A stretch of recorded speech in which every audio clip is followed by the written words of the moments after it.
Thank you so much for buying a Kokedama kit from the Edinburgh Craft Club.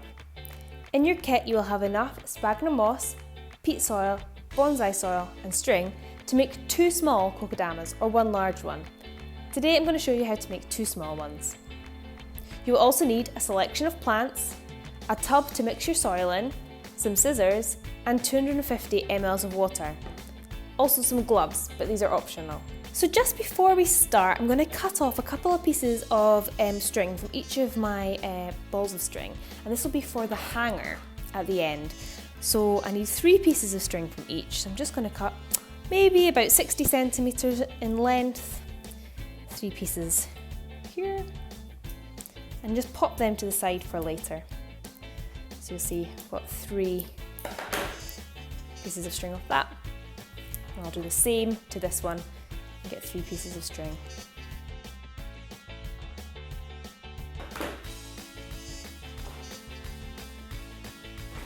Now you can pop your string to the side for later. So I'm using this blue plastic container. This is actually a container I used to replant my houseplants. You can see it's got some soil in it from a previous project, but this is actually perfect for mixing our soil. So the Kokedama mix is 2 parts peat soil to 1 part bonsai soil.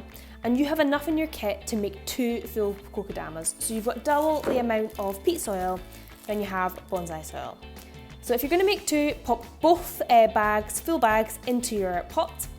And if you're wanting to repeat this with soil that you've bought, then it's 2 parts peat to 1 part bonsai.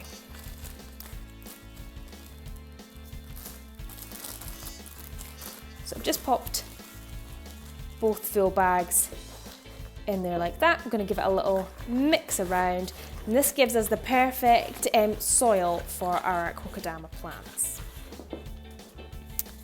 So I've got 250 ml of water here. I'm just going to start gradually adding the water until I've got a nice consistency. It should be able to form a shape. So I'll add maybe half of it to start, and this is why gloves are handy, but you don't have to use them. It's a bit like baking. You want it to be able to hold a shape but without being too wet and get it all incorporated. I'm maybe going to add a slight bit more of water.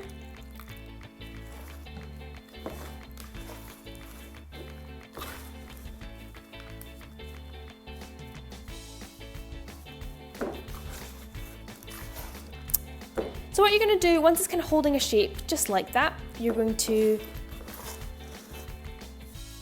squeeze it into 2 balls. Now if you've added a little bit too much water and it's very wet, just squeeze it out at this stage and you'll see that the water will just squeeze out. I'm going to grab all my soil, form it into 2 balls, which reminds me of making mud pies as a child.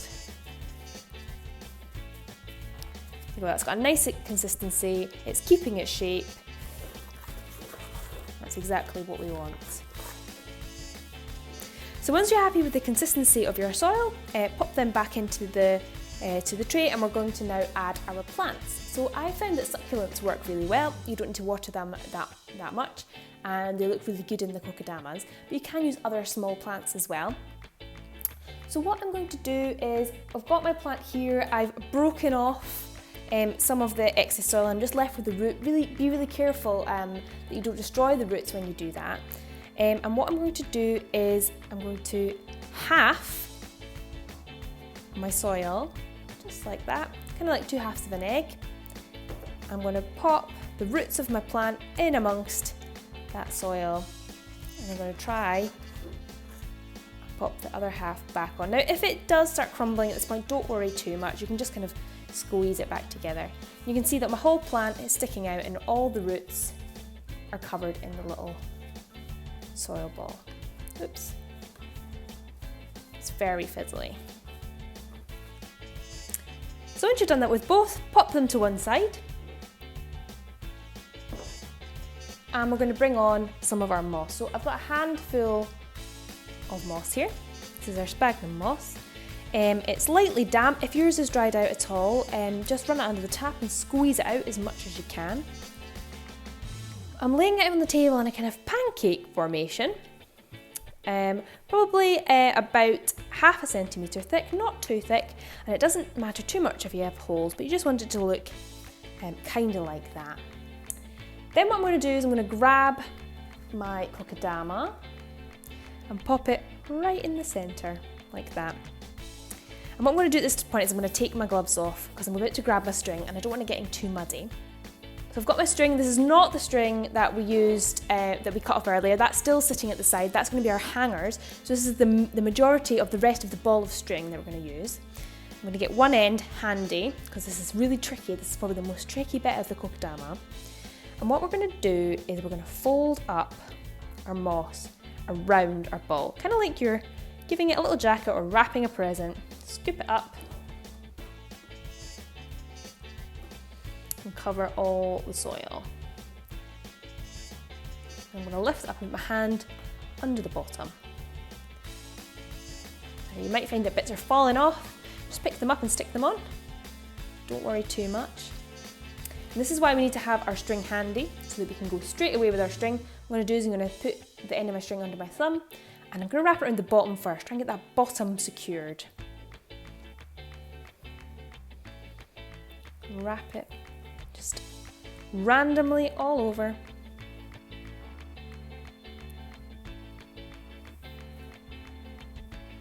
Until the moss stops falling off and you've got a nice, secure moss ball.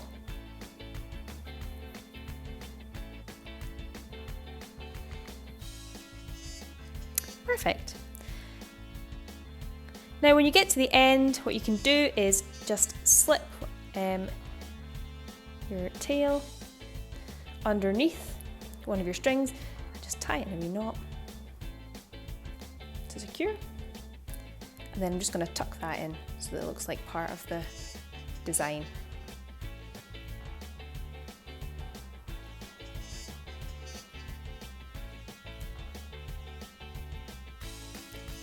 And there you have it, your little kokedama ball.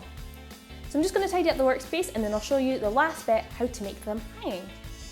Okay, so I've cleaned up my workspace as best I can and I've grabbed those 3 pieces of string, they were kind of 60 centimetre long bits that we cut right at the beginning. And what I'm going to do is I'm going to attach these to the sides to make it a hanging kokedama. So if you just grab a piece of string and then just slip it under piece of the string on the kokedama. I'm just going to tie a double knot.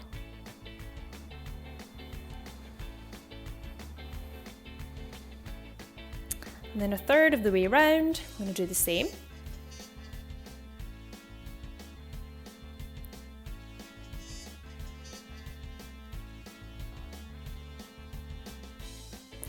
And then a third of the way around again. Add the final one. You want to be tying these about halfway down your kokedama.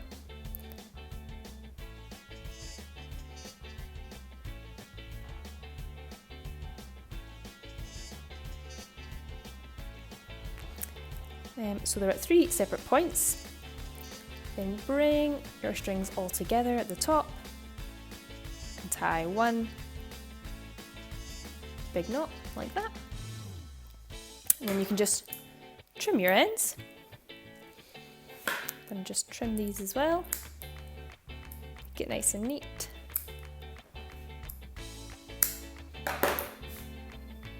And there you have it, a little kokedama or moss ball. So what you can do now is you can repeat all those steps for your other soil ball and you'll have a little pair of kokedamas. And they look really sweet hanging next to each other. You can even make these strings slightly different lengths and they'll hang at slightly different lengths wherever you're putting them, and that looks really nice. Just before I go, I'm going to tell you how to water them. You'll notice at the moment they're quite heavy. As the days pass, they will get lighter and lighter as this moss dries out, and you'll be able to see the change in colour as well.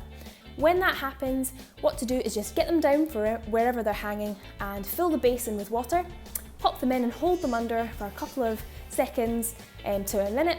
This moss will soak up all that moisture and will keep your plant living for another couple of weeks. In the summer, you want to water them slightly more often. maybe once a month, and in the winter you'll probably get away with maybe 6 weeks to 2 months. But just have a look at your plant and just make sure you keep it nice and healthy. Thank you so much for buying our Kokedama kit from the Edinburgh Craft Club.